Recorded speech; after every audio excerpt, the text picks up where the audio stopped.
왜 그때 어머니를 잡지 않으셨습니까? 왜 그렇게 비겁하셨습니까?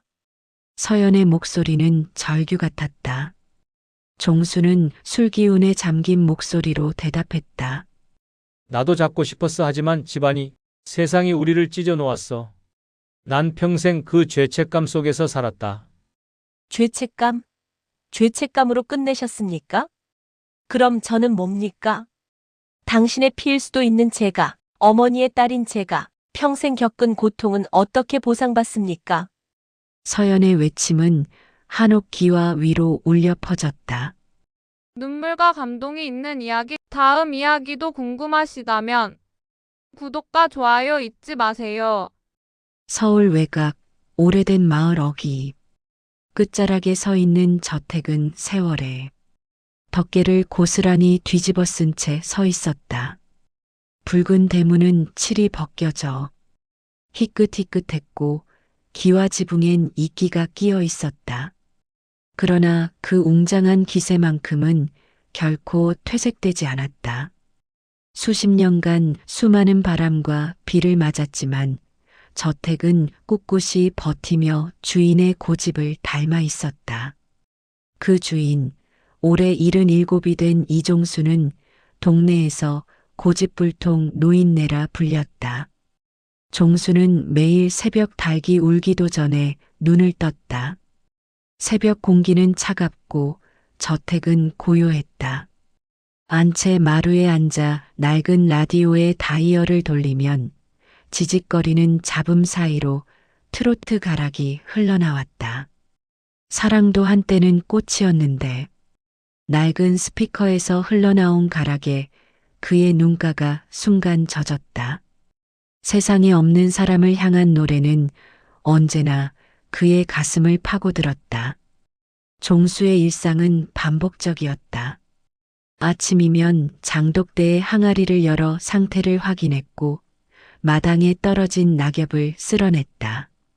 손길마다 오래된 습관이 묻어 있었다. 그러나 이 모든 과정은 살아있는 자의 기쁨이라기보다 무덤을 돌보듯 기계적인 행위에 가까웠다. 마을 사람들은 저택을 멀리했다. 누구도 쉽게 다가오지 않았고 아이들조차 대문 앞을 지날 땐 숨을 죽였다. 저 노인네 아직도 혼자 산다지? 응, 자식도 없고 부인도 없대. 젊을 때 집안 반대로 여인 버리고 혼자 살았다더군. 장터에서 오가는 말들이 귀에 들어왔지만 종수는 들은 채도 하지 않았다. 너무 오래된 상처였고 이제는 아물지 못한 흉터가 된 이야기였다. 그러나 아무도 몰랐다. 매일 밤 그는 마루에서 막걸리 잔을 기울이며 잊을 수 없는 이름을 속삭인다는 것을. 정순. 그는 그녀의 이름을 부를 때마다 목이 메어왔다.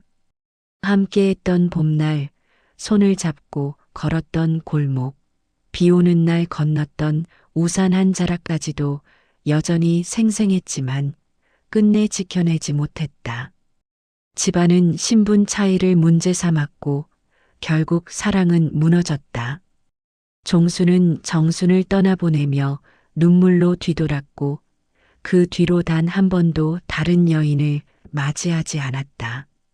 저녁이 되면 저택의 정막은 더 깊어졌다. 마루에 켜진 희미한 전등 불빛만이 깜빡였고 고목 그림자가 긴 팔처럼 드리워졌다. 종수는 때때로 이 집이 무덤 같다고 생각했다. 삶이 아니라 과거에 갇힌 감옥 말이다. 그러던 어느 날 마을 어귀가 술렁였다. 검은 승용차가 골목을 천천히 들어오고 있었다.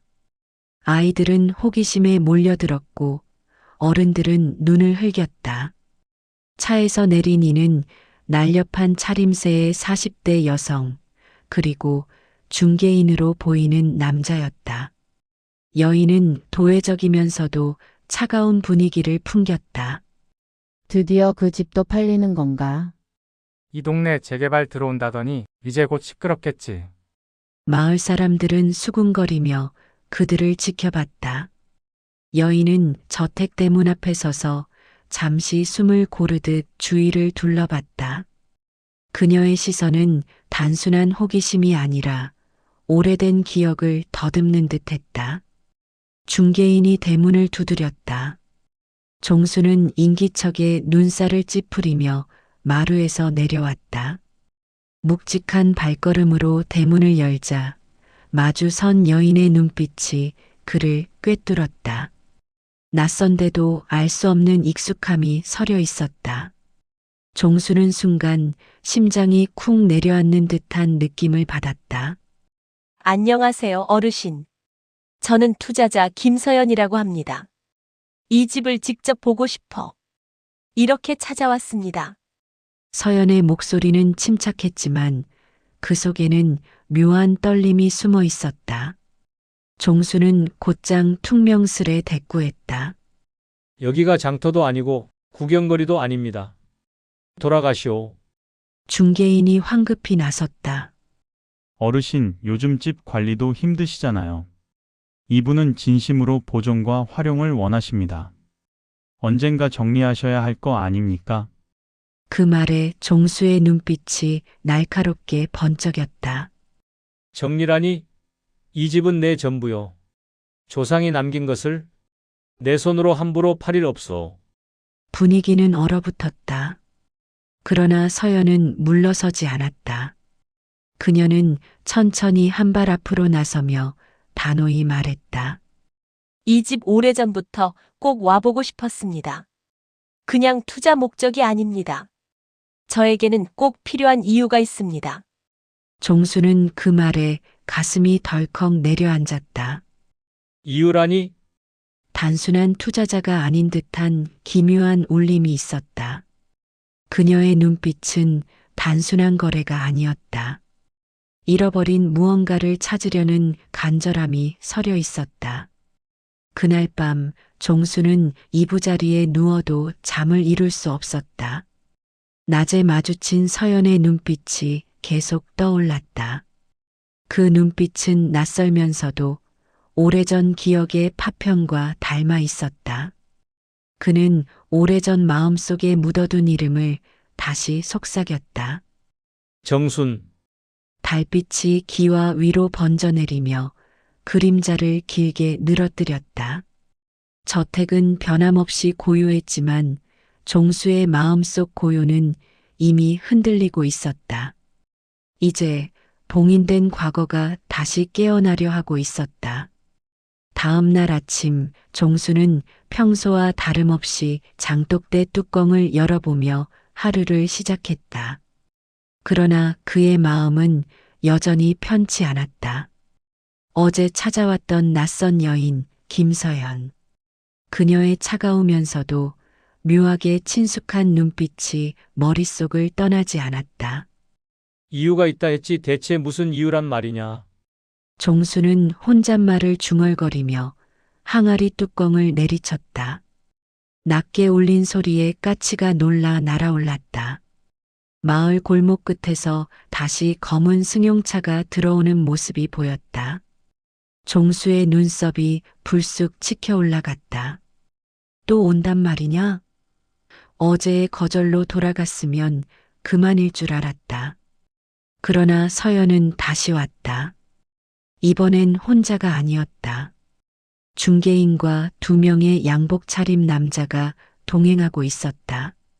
대문 앞에서 서연은 차분하게 말했다. 어르신, 불쑥 찾아와 죄송합니다.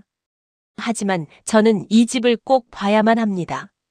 돈으로만 따질 수 없는 이유가 있습니다. 종수는 대문을 열며 날카로운 시선을 던졌다. 어제도 말했소. 여긴 내 전부요. 집을 팔 생각이 없으니 돌아가시오. 그러자 서연은 중개인을 제치고 대담하게 한 발 앞으로 나섰다. 어르신, 이 집은 지금 관리가 어렵습니다. 담벼락은 금이 가고 지붕은 무너질 지경이에요. 문화재청의 보존 허가도 받지 않으셨죠? 만약 누군가 이 집을 고발한다면 강제로 철거될 수도 있습니다. 그 순간 종수의 얼굴이 굳어졌다. 마치 금기가 깨지는 듯한 불안감이 그를 휘감았다. 그러나 그는 곧 이를 악물었다. 협박이요? 돈 좀 있다고 해서 내 조상의 집을 함부로 넘기라니. 차라리 무너져 흙으로 돌아가도 내 손으론 못 넘깁니다. 분위기는 팽팽하게 얼어붙었다. 양복 차림의 남자들이 서연 옆에서 묵묵히 서 있었지만 그들의 눈빛은 집요했다. 마치 이 집을 반드시 손에 넣겠다는 듯 종수를 압박했다. 잠시 침묵이 흐른 후 서연은 목소리를 낮췄다. 사실은 이 집에 얽힌 사연을 알아야 할 이유가 있습니다. 제 어머니가 이 집과 관련이 있는 분이셨습니다. 종수의 심장이 쿵 하고 내려앉았다. 어머니, 순간 머릿속에서 오래전 기억이 번개처럼 스쳤다. 눈물로 이별을 고하던 정순의 얼굴, 떠나는 날 그의 손을 꼭 잡고 언젠가 꼭 돌아올게라던 목소리. 그는 떨리는 손으로 마루 기둥을 움켜쥐며 간신히 대답했다. 그런 얘기 어디서 들었소? 서연은 곧장 대답하지 않았다. 대신 안주머니에서 낡은 사진 한 장을 꺼내 종수 앞에 내밀었다. 사진 속에는 젊은 시절의 종수와 함께 환하게 웃는 여인이 있었다. 정순이었다. 이 사진 어르신 댁에서 찍힌 건 맞지요? 제 어머니의 물건 속에서 발견했습니다. 어르신, 왜 이 사진이 제 어머니에게 있었던 걸까요? 종수의 입술이 굳어졌다. 피가 거꾸로 솟는 듯 심장이 뛰었다. 그러나 그는 애써 목소리를 억눌렀다. 그건 오래전 일일 뿐이오. 다 지난 얘기요. 그러자 서연은 더 가까이 다가와 날카롭게 물었다. 정말 그렇게 생각하세요? 제 어머니는 단 한 번도 이 집을 잊지 못했습니다. 그분의 눈빛 속에 항상 미련이 남아 있었어요. 그런데 어르신은 대체 왜 그분을 그렇게 버렸습니까? 종수의 안색이 흙빛으로 변했다. 그 말은 오래된 상처를 날카롭게 헤집는 칼날 같았다. 그는 분노와 후회의 감정을 동시에 느끼며 목소리를 높였다. 내가 버린 게 아니오. 집안이 세상이 우리를 갈라놓았던 것이오. 나도 피눈물을 흘리며 보내야 했소. 그는 그렇게 외쳤지만 서연의 눈빛은 냉랭하기만 했다. 어르신의 사정이 어떠했든 결과적으로 어머니는 평생 상처로 살아야 했습니다. 그리고 저는 그런 어머니 밑에서 자라며 아버지가 누군지도 모른 채 살아야 했습니다. 그 순간 종수의 몸이 덜컥 굳었다. 아버지, 서연의 말은 그의 가슴을 꿰뚫었다. 혹시 이 여인이? 그러나 그는 차마 확신하지 못한 채 고개를 저었다. 그런 얘긴 그만하시오. 다 지난 일이오. 서연은 그의 흔들리는 눈빛을 끝까지 똑바로 바라봤다. 지난 일이라면 왜 아직도 이 집을 놓지 못하는 겁니까? 왜 아직도 어머니의 그림자를 붙잡고 있는 겁니까? 종수는 대답하지 못했다. 대신 손에 쥔 사진이 덜덜 떨렸다. 수십 년 동안 묻어둔 비밀이 이제야 무너져 내리려는 순간이었다. 그날 밤 종수는 한옥의 깊은 정막 속에서 혼자 술을 기울였다. 서연이 던진 말들이 머릿속을 떠나지 않았다. 아버지가 누군지도 모른 채 살아야 했습니다. 그 문장은 종수를 올감했다. 만약 그 말이 사실이라면? 만약 이 여인이 정순애? 그는 막걸리 잔을 힘없이 내려놓았다. 마루 바닥에 잔이 부딪히며 쨍하는 소리가 울렸다. 저택의 기와 지붕 위로 달빛이 서늘하게 번졌다. 종수는 떨리는 목소리로 중얼거렸다. 정순아, 내가 이런 아이를 남기고 갔단 말이냐. 그리고 그의 오랜 고요 속 삶은 돌이킬 수 없이 귀녀를 맞이했다. 다음 날 저택의 대문 앞은 다시 분주해졌다. 이번엔 서연이 홀로 찾아왔다. 고급 외제차를 몰고 왔지만 그 안에서 내린 그녀의 얼굴에는 전날과는 다른 기묘한 긴장감이 서려 있었다. 단순한 투자자의 모습이 아니라 마치 과거의 흔적을 찾아 헤매는 사람 같았다. 종수는 마루에 앉아 차가운 시선으로 그녀를 내려다봤다. 그만두시오. 집은 안 판다고 했을 게 아니오. 그러자 서연은 대문 앞에서 천천히 고개를 들었다. 저는 집을 사러 온 게 아닙니다. 어제 말씀드렸죠. 제 어머니와 관련된 집이라고. 종수의 심장이 철렁 내려앉았다. 그러나 그는 태어난 척 차갑게 대꾸했다. 그건 내 얘기일 뿐이오. 내가 알 바 아니지. 서연은 미소도 없이 저택 안으로 발을 들였다. 종수는 막으려 했지만 그녀의 발걸음은 단호했다. 마당에 들어선 그녀는 오래된 고목을 올려다보며 낮게 중얼거렸다. 어머니가 말씀하셨습니다. 이 나무 아래서 가장 행복한 시간을 보냈다고. 종수의 손이 덜컥 떨렸다. 정순과 함께 봄마다 고목 아래 앉아 막걸리를 나눠 마셨던 기억, 장독대 앞에서 된장을 담그던 웃음소리, 모든 장면이 눈앞에 생생히 되살아났다. 그는 서연을 노려보며 목소리를 낮췄다. 그만하라 했소. 옛날 얘기 들먹이지 마라. 하지만 서연은 물러서지 않았다. 그녀의 눈빛은 더욱 깊어졌다. 왜 숨기세요? 왜 그렇게 부정하려 하시나요? 저도 압니다. 어머니가 끝내 지우지 못한 이름, 바로 이종수. 종수는 순간 벼락을 맞은 듯 머리가 멍해졌다. 그러나 이내 분노로 얼굴이 붉게 달아올랐다. 내가 뭘 안다고 떠드느냐. 그 시절은 끝났고 다 잊혔다. 서연은 눈물인지 분노인지 모를 빛을 띤 눈으로 그를 응시했다. 아니요, 끝나지 않았습니다. 어머니는 죽는 날까지 그 이름을 부르며 눈물 흘렸습니다. 그리고 저는 아버지가 누구인지도 모른 채 살아야 했습니다. 그 말에 종수의 몸이 돌처럼 굳었다. 가슴속에 묻어둔 비밀이 그의 목을 조여왔다. 뭐라 했소? 서연은 한치도 흔들리지 않는 눈빛으로 대답했다. 저는 정순의 딸입니다. 마당의 공기가 순간 멎은 듯 고요해졌다. 종수의 심장은 미친 듯이 뛰었고 귀가 멍해졌다. 그토록 지키지 못했던 여인의 딸이 지금 눈앞에 서 있었다. 그러나 믿고 싶지 않았다. 그는 차갑게 고개를 저었다. 거짓말이다. 돈을 노리고 꾸며낸 소리겠지. 요즘 세상에 별의별 사기꾼이 다 있으니 서연은 눈물을 머금은 채 웃음을 터뜨렸다. 사기꾼이라 그렇게까지 해서라도 제 존재를 부정하고 싶으신 겁니까? 사진을 보셨잖아요.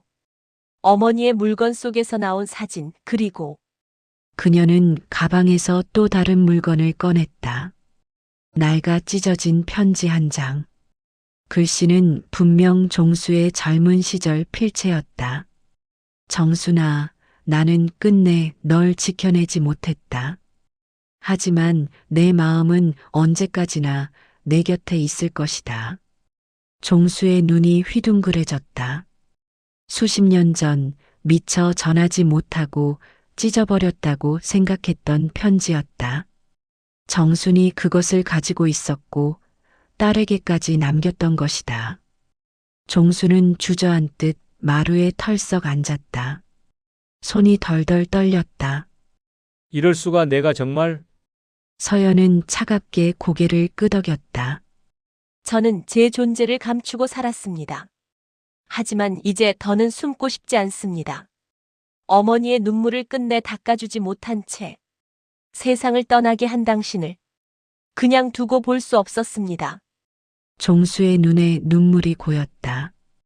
그러나 서연은 차갑게 그를 밀어붙였다. 당신은 어머니를 버렸습니다. 그리고 저를 세상에 내버려 두었습니다. 저는 아버지가 누구인지도 모른 채 가난과 수모 속에서 자랐습니다. 그런데 당신은 이렇게 호화로운 저택에서 떵떵거리며 살았겠죠. 그 순간 종수의 눈빛이 흔들렸다. 이 집이 사실은 무겁고 고통스러운 짐이었음을, 누구에게도 말하지 못한 고독 속에 살아왔음을 전하고 싶었다. 하지만 서연의 분노는 멈추지 않았다. 당신이 아버지라면 저는 용서하지 않을 겁니다. 이 집, 어머니의 눈물이 밴 이 집을 제가 가져가겠습니다. 그래야 어머니의 억울함이 풀릴 테니까. 종수는 두 손으로 얼굴을 감싸쥐었다. 뼈마디가 드러난 손가락 사이로 눈물이 흘러내렸다. 그러나 그는 마지막 남은 자존심을 붙잡듯 낮고 단호한 목소리로 말했다. 안 된다. 이 집은 팔 수 없다. 이 집은 내게 남은 마지막 희망이자 속죄의 자리다. 그러자 서연은 쓰라린 미소를 지으며 대꾸했다. 속죄라뇨? 당신은 이미 너무 늦었습니다. 속죄는 어머니 살아계셨을 때 하셨어야죠. 이제는 저와 싸우셔야 할 겁니다.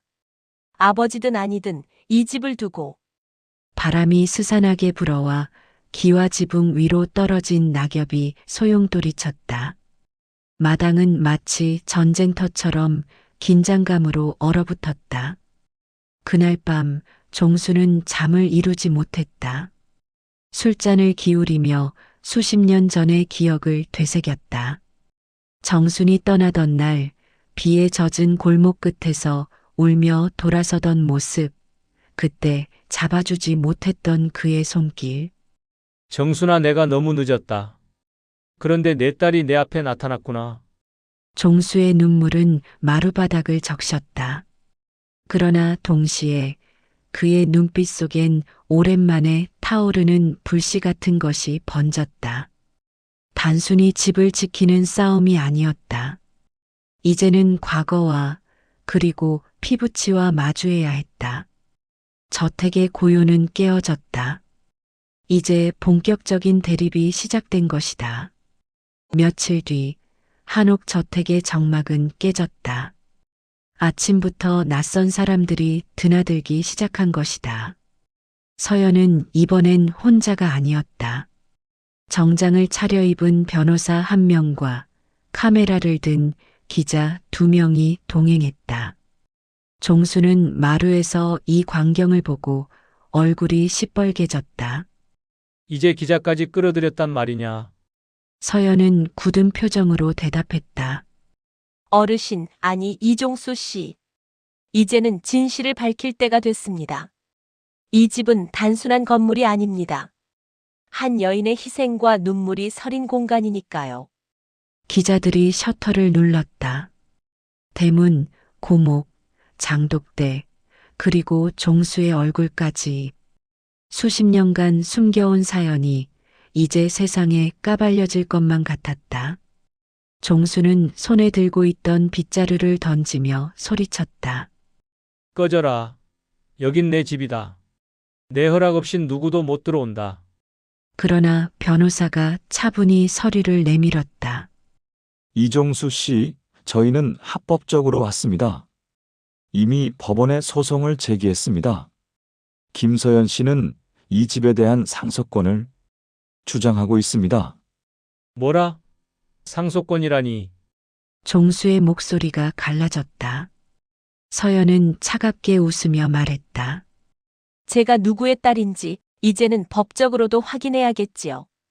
유전자 검사 청구서를 제출했습니다.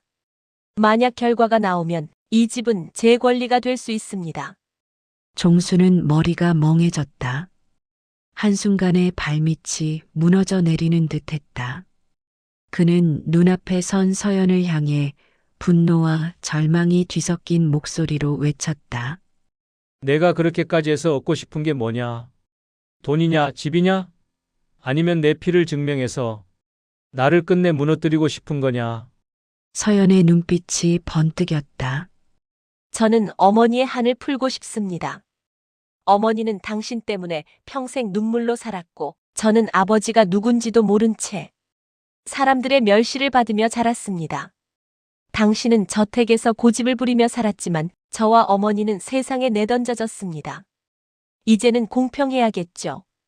기자들이 그 대립을 놓치지 않고 사진을 찍었다. 마당은 마치 법정처럼 팽팽하게 얼어붙었다. 그날 저녁 종수는 술에 취해 마루에 쓰러져 있었다. 술잔이 바닥에 굴러 떨어지며 깨어졌다. 정순아, 왜 이렇게 된 거냐?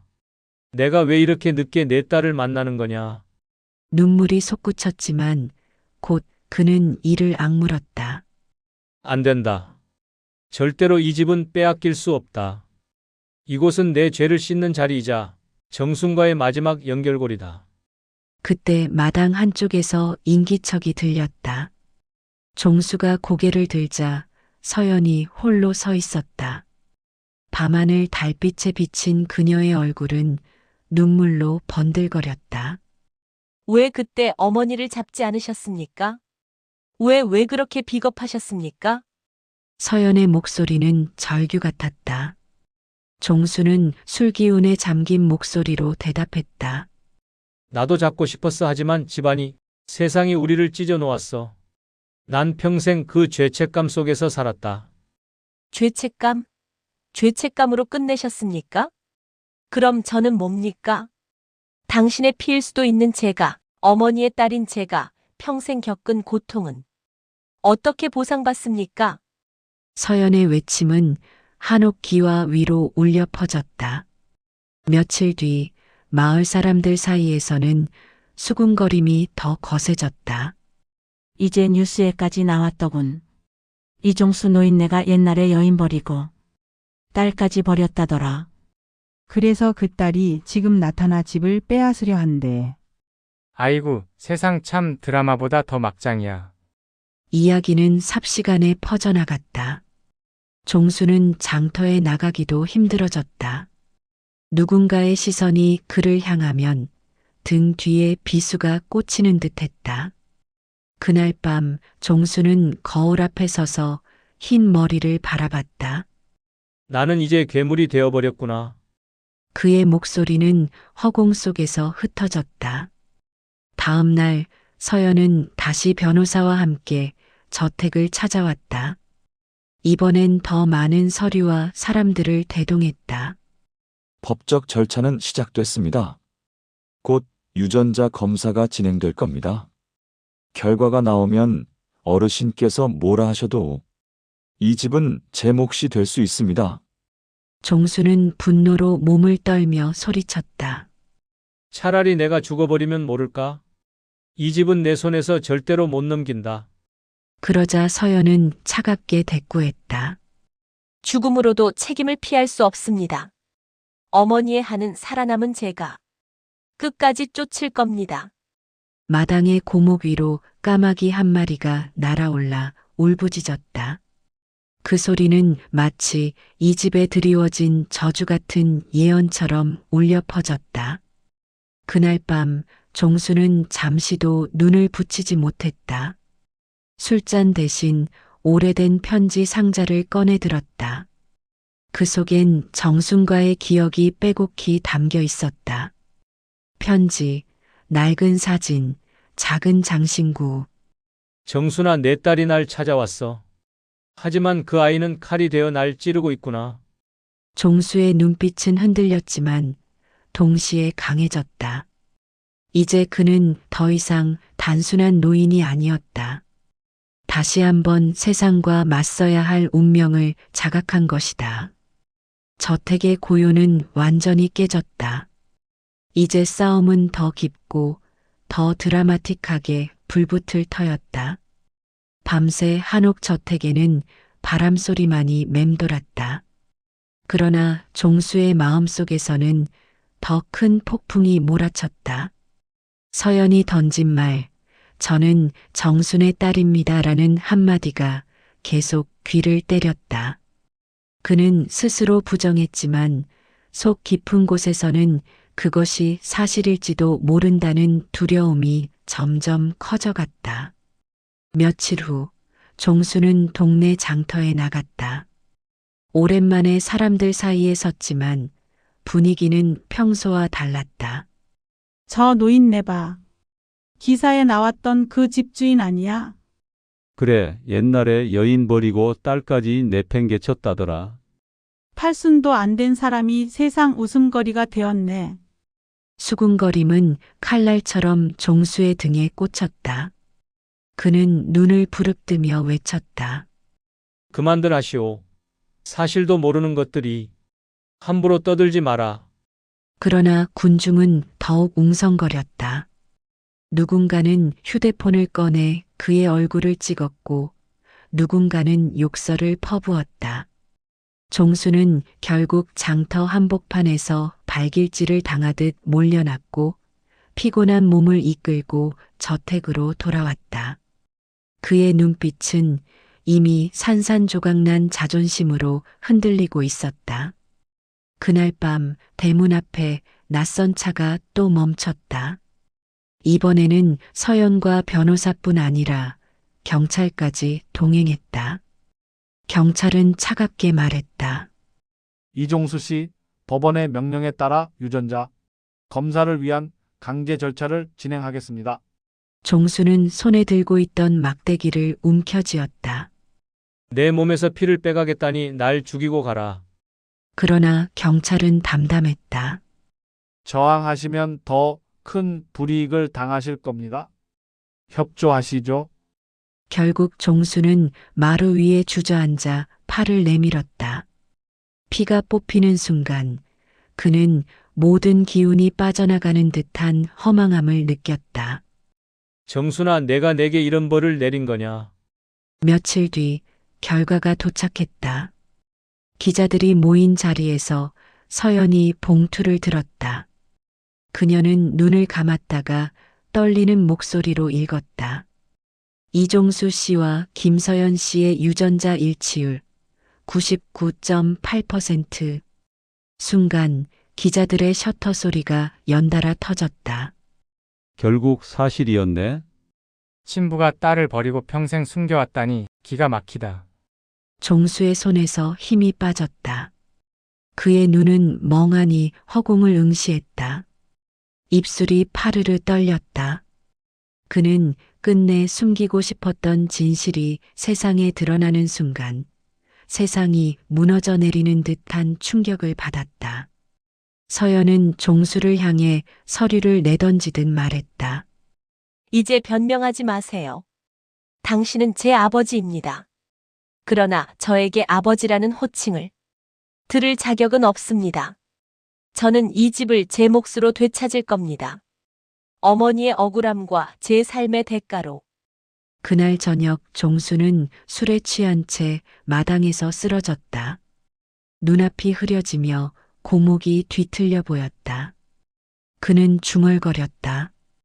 정순아, 미안하다. 내가 끝내 널 지켜내지 못하고 내 딸마저 이렇게 만들었구나. 눈물이 줄줄 흘렀다. 그러나 곧 분노가 치밀어 올랐다. 그는 몸을 일으켜 소리쳤다. 하지만 이 집만큼은 못 준다. 이 집은 내 어머니와 나의 마지막 기억이다. 피부치라 해도 내겐 넘길 수 없다. 마당에 서 있던 서연은 그 소리를 들었다. 그녀의 얼굴은 흔들렸지만 곧 단호하게 굳어졌다. 이 집은 어머니의 눈물이 서린 공간입니다. 그런데 당신은 그 눈물을 방치했죠. 이제는 제가 지킬 겁니다. 당신이 아니라. 며칠 후 법원은 임시 판결을 내렸다.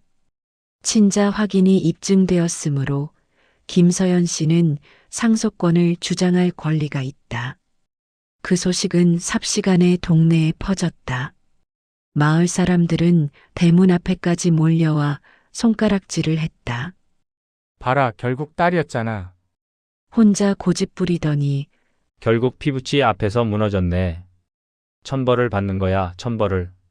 종수는 대문 안에서 그 소리를 다 들었다. 그는 마치 수치심의 화살을 온몸으로 맞는 듯 가슴이 찢어졌다. 밤이 깊자 그는 마루에 홀로 앉아 오랫동안 숨겨왔던 편지와 사진들을 꺼냈다. 정순과 함께 웃던 젊은 날의 사진, 결혼을 꿈꾸며 주고받았던 편지들. 종수는 그것들을 한 장 한 장 태우기 시작했다. 불길 속에서 종수의 목소리가 터져나왔다. 정순아, 이제 끝내야 하나 보다. 하지만 나는 내 딸에게까지 무릎 꿇을 수는 없다. 불꽃은 붉게 타올랐다. 그러나 그의 눈에서는 더 뜨거운 눈물이 흘렀다. 종수의 세계는 무너졌다. 그는 사랑을 잃었고 명예를 잃었고 이제는 피부치에게조차 몰락당했다. 그가 붙잡고 있던 마지막 남은 것은 바로 이한옥 저택뿐이었다. 그러나 그것마저 빼앗길 위기에 처했다. 이제 그는 더 이상 물러설 수 없었다. 그의 눈빛은 깊은 절망 속에서도 마지막 불씨처럼 타올랐다. 좋다, 그렇다면 마지막까지 싸워주마. 설령 내 목숨이 끝나는 한이 있더라도.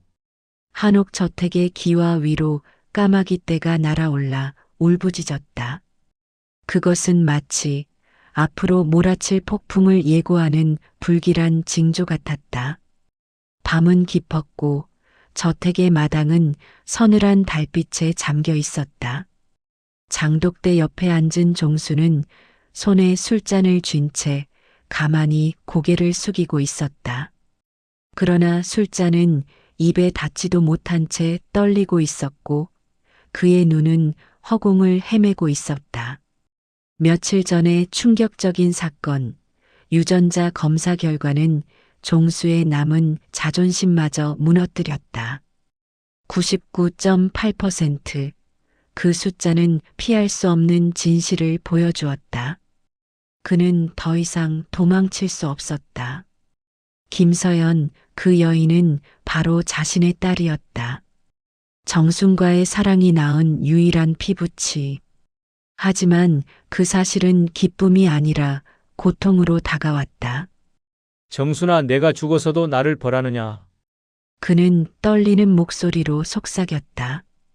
그날 저녁 서연이 다시 저택을 찾아왔다. 이번엔 기자나 변호사를 데려오지 않았다. 오히려 혼자였다. 그녀의 얼굴에는 날선 분노 대신 차갑게 굳은 결의가 비쳐 있었다. 아직도 버티시겠습니까? 서연의 목소리는 낮았지만 단단했다. 종수는 마루에 앉아 그녀를 바라봤다. 내가 내 딸이라면 왜 이렇게 칼이 되어 날 찌르느냐?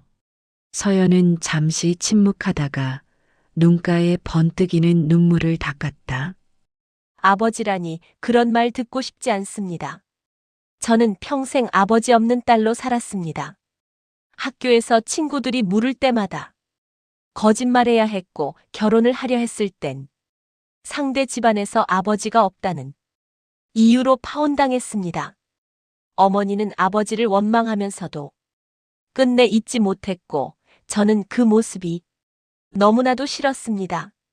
그런데 이제 와서 당신이 제 아버지라니요? 종수의 가슴이 칼로 찔린 듯 아팠다. 그는 떨리는 목소리로 대답했다. 그때 나는 비겁했어. 집안의 반대 앞에서, 세상의 시선 앞에서 널 어머니와 함께 지켜내지 못했어. 하지만 믿어다오. 한순간도 잊은 적이 없었다.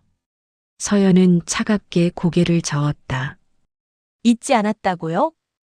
그럼 왜 단 한 번도 찾아오지 않았습니까? 왜 어머니가 눈물로 세상을 떠나는 동안 당신은 이 집에서 술만 마시고 있었습니까? 그 말은 종수의 심장을 후벼 팠다. 그는 아무 대꾸도 하지 못한 채 고개를 숙였다. 서연이 돌아간 뒤 종수는 밤새도록 방 안에서 오래된 상자를 뒤적였다. 그 안에는 정순과의 추억이 고스란히 남아 있었다. 편지, 낡은 사진, 작은 머리핀 하나까지. 그는 그것들을 손에 쥐고 눈물을 흘렸다. 그리고 오래된 편지 중 하나를 펼쳤을 때 그는 한 문장에 시선을 빼앗겼다.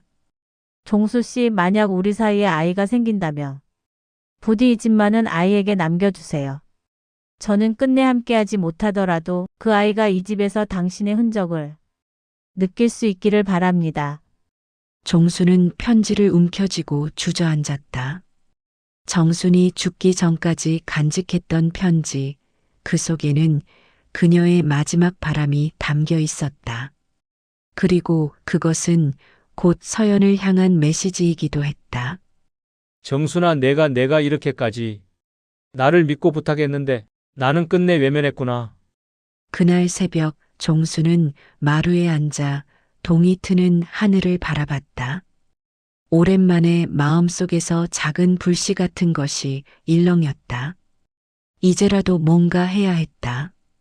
더 이상 고집불통 노인으로 술에 취해 숨는 것이 아니라 남은 인생을 걸고 딸과 마주해야 했다. 그래, 이 집은 내 죄를 씻는 자리이자 내 어머니의 유언이 깃든 곳이다. 그렇다면 내가 무너질지라도 마지막까지 붙잡아야 한다. 그의 눈빛은 다시 살아났다. 절망 속에서 다시 일어서는 늙은 호랑이처럼 그는 마지막 힘을 끌어올렸다. 며칠 뒤 종수는 직접 변호사를 찾았다. 마을에서 얼굴이 알려진 법조인에게 부탁을 하며 그는 말했다. 내가 모든 걸 잘못했어. 하지만 이 집만큼은 내 손으로 끝내고 싶다. 그녀가 뺏어가기 전에 내가 할 수 있는 최선을 해야겠다.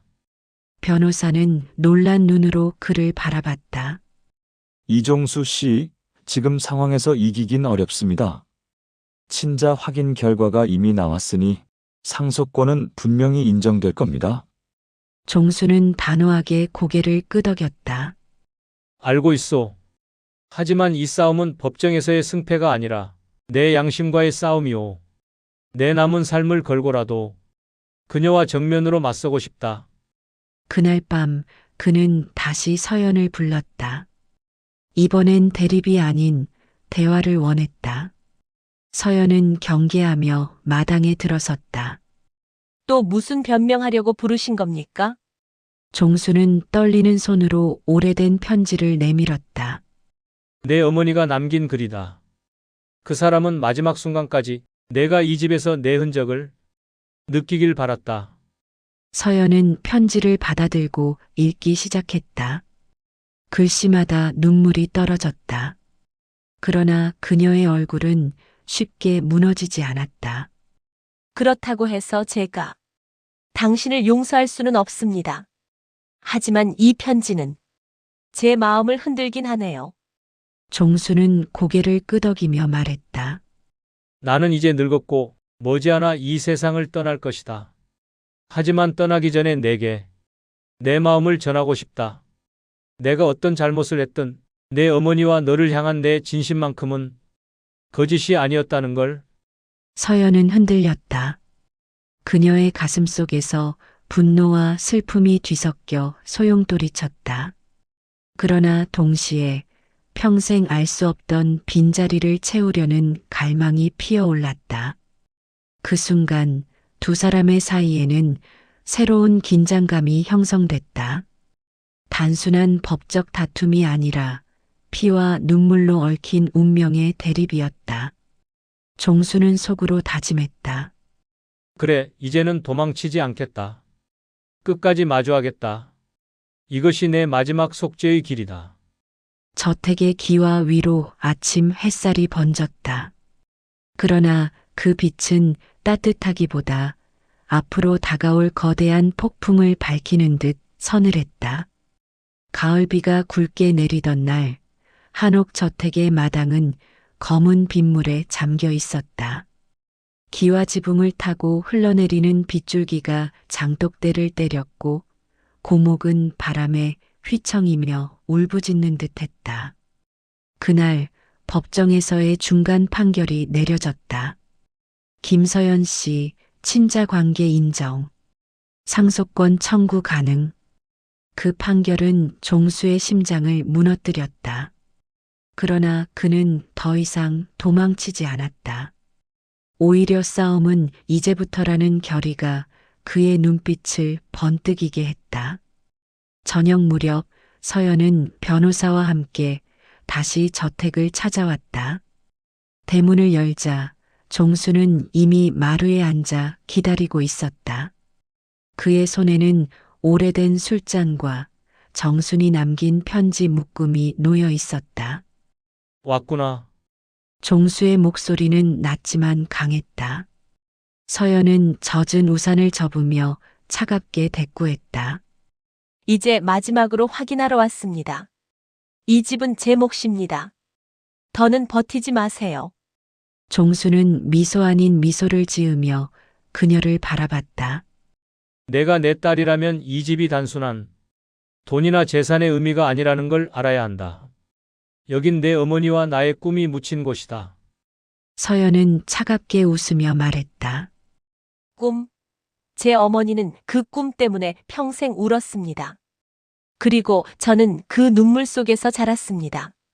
이제 와서 꿈이니 사랑이니 말하지 마세요. 어머니는 결국 이 집을 지키지 못했고 저는 그 대가로 세상에 내던져졌습니다. 종수는 고개를 숙였다. 그러나 이내 눈빛을 번쩍이며 말했다. 그래서 내가 이제라도 지키려는 것이다. 늦었지만 마지막으로라도 내 어머니와의 약속을 저버리지 않기 위해서. 그러자 서연은 가방에서 한 장의 문서를 꺼내 마루 위에 던졌다. 약속이요? 그럼 이건 뭡니까? 어머니가 생전에 남긴 메모입니다. 종수 씨가 끝내 날 지켜내지 않았다. 나는 이 집도 이 사랑도 끝냈다. 어머니는 당신을 끝내 용서하지 않았습니다. 종수의 얼굴이 일그러졌다. 손이 덜덜 떨리며 문서를 움켜쥐었다. 그러나 곧 그의 눈에서는 눈물이 터져 나왔다. 그래 그렇겠지. 내가 비겁했으니까. 하지만 내가 몰랐던 사실이 있다. 그는 마루 밑에 숨겨두었던 낡은 상자를 꺼냈다. 그 안에는 수십 통의 편지와 서류가 있었다. 종수는 그것들을 서연 앞에 내던졌다. 나는 수십 년 동안 너희를 찾았다. 정순을 찾아 해외까지 수소문했고 돈을 모아 다시 함께하려 했다. 하지만 내 외할아버지가 우리 사이를 끝내 갈라놓았다. 그는 너희를 미국으로 보내려 했고 나는 그걸 막을 힘이 없었다. 나를 비겁하다 욕해라. 그러나 나는 포기하지 않았다. 정수는 끝내 이 집을 그리워했고 나도 이 집에서 널 기다렸다. 서연의 눈빛이 흔들렸다. 거짓말이에요. 어머니는 당신을 원망하며 살았다고 했어요. 종수는 떨리는 손으로 편지 하나를 내밀었다. 정순이 죽기 전 남긴 마지막 편지였다. 종수 씨 끝내 함께하지 못했지만 내 마음은 늘 그 집에 머물러 있었습니다. 만약 서연이가 언젠가 그 집을 찾는다면 제발 받아주세요. 제가 지켜내지 못한 것을 당신이 마지막으로 지켜주길 바랍니다. 서연의 눈이 커졌다. 손에 쥔 편지가 빗물에 젖으며 글씨가 번졌다. 그녀의 입술이 떨렸다. 어머니가 그런 말을? 종수의 눈에서 눈물이 주르르 흘렀다. 그래. 나는 죄인이다. 하지만 이 집만큼은 내 어머니의 영혼이 깃든 자리다. 내가 원한다면 다 가져가라. 내 목숨도 내 남은 재산도. 그러나 제발 이 집만은 허물지 마라. 마당의 고목이 거센 바람에 흔들렸다. 서연의 눈에서는 뜨거운 눈물이 터져 나왔다. 그러나 동시에 그녀의 얼굴에는 여전히 복잡한 감정이 스쳐갔다. 분노, 슬픔, 연민, 그리고 아직 받아들일 수 없는 아픔. 왜 이제야 이런 걸 보여주십니까? 왜 어머니 살아계실 때는 안 했습니까? 서연의 목소리는 울부짖음 같았다. 종수는 고개를 떨구었다. 늦었지 너무 늦었어. 그래서 나는 끝내 용서받지 못할 거다. 하지만 이제라도 내게 모든 걸 내놓고 싶다. 내가 지키지 못한 어머니의 꿈을 내가 이어가야 한다. 잠시 침묵이 흘렀다. 빗방울은 더욱 거세게 내렸고 마당은 진흙탕이 되었다. 그 속에서 서연은 무릎을 꿇었다. 그녀는 손에 쥔 편지를 가슴에 껴안으며 울부짖었다. 어머니, 저는 이제 어떻게 해야 합니까? 아버지를 용서해야 합니까? 아니면 끝내버려야 합니까? 종수는 떨리는 손으로 딸의 어깨를 감싸려 했으나 서연은 곧 자리에서 일어나 뒤로 물러섰다. 아직은 아닙니다. 하지만 언젠가 답을 찾을 겁니다. 그녀의 목소리는 여전히 차가웠지만 어제와는 달리 미묘한 흔들림이 있었다. 그날 밤 종수는 마루에 홀로 앉아 눈을 감았다. 빗소리 속에서 그는 속삭였다. 정순아, 이제 마지막이 다가오고 있구나.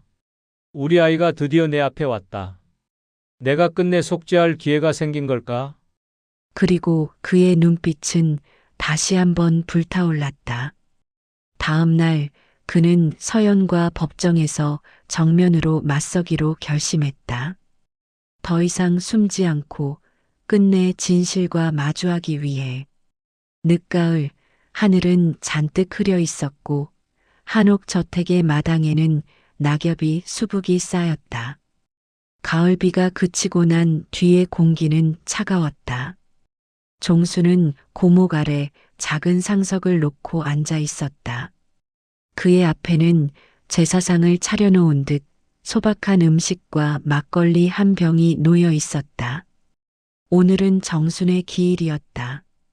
종수는 술잔을 따르며 떨리는 목소리로 중얼거렸다. 정순아, 내가 떠난 지 벌써 수십 년이 지났구나. 나는 여전히 이 집에서 널 기다리며 살았다. 그리고 내 딸을 만났다. 우리 피부치, 내가 남긴 가장 소중한 흔적. 하지만 그 아이는 나를 용서하지 못하고 있다. 그럴 만도 하지. 나는 비겁했으니까. 그의 눈가에는 벌써 눈물이 맺혀 있었다. 술잔을 기울이려는 순간 대문이 삐걱이며 열렸다. 그곳에 서 있는 이는 다름 아닌 서연이었다. 서연은 검은 코트를 입고 있었다. 그녀의 눈빛은 여전히 차가웠지만 어딘가 달라져 있었다. 종수는 놀란 눈으로 일어나 그녀를 맞았다. 왔구나. 서연은 조용히 마당으로 들어와 상 앞에 서더니 준비된 막걸리 잔을 집어들었다. 그녀는 묵묵히 잔을 따라 고목 아래에 부었다. 어머니, 오늘만큼은 당신 곁에 서고 싶습니다. 순간 종수의 눈물이 쏟아졌다. 그는 떨리는 손으로 무릎을 꿇고 말했다. 서연아, 아니 서연 씨. 내가 나를 끝내 용서하지 않더라도 괜찮다. 다만 내 어머니가 남긴 마지막 부탁만은 들어다오. 이 집만은 지켜주겠다고. 서연은 한참 동안 아무 말도 하지 않았다. 차가운 바람이 스쳐갔고 고목의 낙엽이 바람에 흩날렸다. 그러다 그녀는 마침내 입을 열었다. 저는 어머니를 미워했습니다. 끝내 당신을 잊지 못하고 아버지 없는 저를 낳아 키우면서도 항상 그늘에 살던 분이었으니까요. 하지만 이 집에 와서 어머니의 편지를 보고 이제는 알 것 같습니다. 어머니가 끝내 붙잡고 있던 것이 무엇이었는지. 종수는 숨을 죽이고 그녀를 바라봤다. 저도 이제 압니다. 이 집은 단순히 돌과 나무로 지어진 공간이 아니었어요. 어머니의 사랑이 머물던 곳이었고 제가 태어난 흔적이 있는 곳이었죠. 그러니 이 집을 무너뜨리는 건 어머니를 또 한 번 배신하는 일일 겁니다. 종수는 그 말에 가슴이 북받쳐 울음을 터뜨렸다. 그는 땅에 이마를 대고 흐느꼈다. 서연아, 미안하다. 아버지가 무릎 꿇고 비는구나. 내가 원하는 대로 다 해라. 하지만 제발 내 마음만은 알아다오. 나는 너와 내 어머니를 평생 잊은 적이 없었다. 서연은 한동안 종수의 흐느낌을 가만히 듣고 있었다. 그러다 조심스레 그의 어깨에 손을 얹었다. 저도 아버지를 원망하며 살았습니다. 하지만 이제는 그만 원망하려고 합니다. 어머니의 마지막 바람이 화해였다면 저 역시 받아들여야겠지요. 그 순간 종수는 얼굴을 들었다. 눈물로 범벅된 그의 얼굴에 오래된 주름이 더 깊게 새겨져 있었다. 그러나 그 주름 속에서 서연은 처음으로 아버지의 얼굴을 보았다. 정말 날 용서해 주는 거냐? 종수의 목소리는 떨렸다. 서연은 잠시 침묵하다 고개를 끄덕였다. 아버지, 네, 이제는 아버지라 부르겠습니다. 다만 한 가지 약속해 주세요. 이 집을 저와 함께 지켜주세요. 어머니의 흔적을, 우리 가족의 상처를 함께 안고 가요.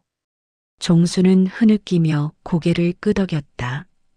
그래, 약속하마. 이 집은 이제 내 것이기도 하다. 우리가 함께 지켜가자. 그날 밤 두 사람은 마루에 나란히 앉아 막걸리 잔을 기울였다. 창호문 사이로 들어온 달빛이 부녀의 얼굴을 환히 비췄다. 처음으로 같은 하늘 아래에서 같은 마음으로 술을 나누었다. 종수는 속으로 중얼거렸다. 정순아, 드디어 내 딸과 화해했다. 내가 지켜보며 웃고 있을 거라 믿는다. 몇 달 후 한옥 저택은 새롭게 단장되었다. 무너져가던 기와를 다시 올리고 담장을 수리하며 마을 사람들과 함께 집을 되살렸다. 서연은 도시에서의 삶을 정리하고 아버지와 함께 저택을 문화재 보존 프로젝트로 등록했다. 기자들이 다시 찾아와 인터뷰를 요청했을 때 서연은 환히 웃으며 말했다. 이 집은 제 어머니의 사랑이 담긴 곳이고, 이제는 저와 아버지의 화해가 깃든 곳입니다. 더 이상 분쟁의 상징이 아니라 치유와 화합의 상징으로 남을 겁니다. 종수는 그 옆에서 미소 지으며 덧붙였다. 나는 늦게나마 아버지가 되었다. 늦었지만 이렇게라도 딸을 찾게 되어 다행이다. 그날 저녁 고목 아래에는 국화꽃이 새롭게 심어져 있었다. 두 사람은 나란히 앉아 꽃을 바라보았다. 바람이 불어 낙엽이 흩날렸지만 이제 그 바람은 스산하지 않았다. 서연은 아버지를 바라보며 조용히 말했다. 아버지, 이제는 후회하지 마세요. 저는 여기 있습니다. 그리고 이 집도 어머니도 우리 마음속에 늘 함께 있을 겁니다. 종수는 눈가에 눈물을 머금으며 대답했다. 그래, 이제 후회하지 않겠다. 남은 삶은 내 곁에서 이 집을 지키며 살겠다. 달빛 아래 저택은 다시 따뜻한 숨결을 되찾았다. 세월과 고통 속에 잃었던 부녀의 인연이 드디어 극적으로 이어진 것이다. 그리고 그 순간 마치 오래도록 기다렸다는 듯 바람결에 정순의 웃음소리가 스쳐 지나가는 듯 했다.